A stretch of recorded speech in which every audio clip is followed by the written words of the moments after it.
these parshios that we're discussing, that we're learning these weeks, we learn a lot of different lessons that we could take home. Of course, they're very fun parshios for the kids. Sometimes it even gives them nightmares. But reading these parshios and seeing how every detail is spelled out, and even more so in the Medrash and our sages in the Talmud, really brings home and brings to light how incredible these miracles were that took place in Egypt so many years ago. In this week's parsha, there's a pasuk that says that God commanded Moses and Aaron to go to Paro. This is before the first plague of blood. And the pasuk says as follows. It says, "Vayitzaveim el bnei Yisrael vel Paro melech Mitzrayim." And he commanded them, Moshe and Aaron, about the Jewish people and about Paro, the king of Mitzrayim. But then it doesn't really specify, the Torah doesn't really spell out to us what exactly it was that he commanded Moshe and Aaron about Paro, the king of Egypt. So Rashi fills us in, as he very, very often does.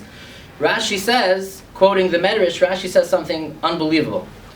Rashi says two opinions, but we'll focus on one this evening. Rashi says that God was commanding Moshe and Aaron. This wasn't the first time they were entering Paro's palace, but Rashi says that they were commanded by God to treat Paro with respect, to treat Paro in an honorable way, to treat Paro as the king that he is, to give kavod l'malchus, respect, honor to the kingdom, which at face value, if you think about it, is an unbelievable, mind-boggling statement that God is telling Moshe and Aaron. This is someone who in his day was what we would call Hitler of most recent memory. He ran concentration camps in Mitzrayim. He brought about genocide on the Jewish people in such a severe and disgusting way. He bathed in the Jewish people's blood. He used them as bricks. He gave men women's work, women men's work. He worked them 24/7. This is the person that we should give honor to. We should spit in his face. We should not have any respect for such a person, especially the way we ended off the end of last week's parsha, where it says Moshe and Aaron's initial encounter with Paro, their first meeting with Paro, when they say, send out the Jews, God, the king of the world, the God of the Jewish people sent us, and Paro has such a chutzpah. Chutzpah doesn't have to be translated, right? Paro has such a chutzpah that he says, "Who is this Hashem?" He takes out, the Medrash goes through how he took out his book of, like his encyclopedia of gods, and he looked through it, and he says, "I don't see this God anywhere in my encyclopedia. I don't know who he is." And such a cynical person, and such a despot, and he's the one who we should honor, we should give, and that's how the Medrash understands this otherwise perplexing pasuk, which says that God commanded them about Paro, and it doesn't say what they were commanded about, but that's what the Medrash fills us in, that they were commanded to give honor and respect to the office of the king. Whether the king himself is necessarily worthy of that respect, it could be he's not, and it seems like on the surface he's definitely not. He's one of the most wicked kings that ever lived. But the Torah tells us how it is that we're supposed to treat kings, how we're supposed to treat people. So this Rashi got me thinking. I know politics is really Attorney Deutsch's domain, and this is way above my pay grade. But this idea of the way we treat fellow people, the way we treat monarchs. We don't have monarchs these days, especially in our country, though some people would like to think that we currently do have a monarch, but I'm not getting involved in that. But whatever it is that's happening with a ruler of a country, of a state, of a city, whatever politics or whatever controversy they're embroiled in, doesn't take away, in the eyes of the Torah, the need for respect to the office of the presidency. Let's just say it's a president, and the office of the ruler of the country.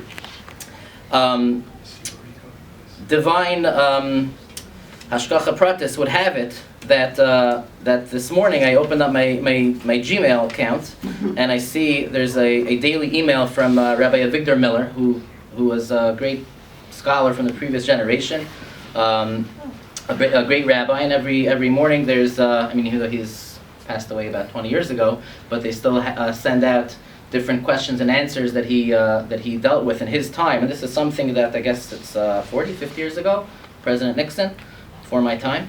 But he was asked about his involvement with whatever he was involved with at that time, his impeachment. And he said, he gave us, I'm just reading, again, I'm not getting involved in politics, but just his words of how he explains what the Torah outlook of giving honor to a person of prominence, even if it's from the nations of the world. And he says as follows. He said, I'm reading his words verbatim. He said, as I explained last week, we should have some humility. Let's understand that we do not have such independent minds.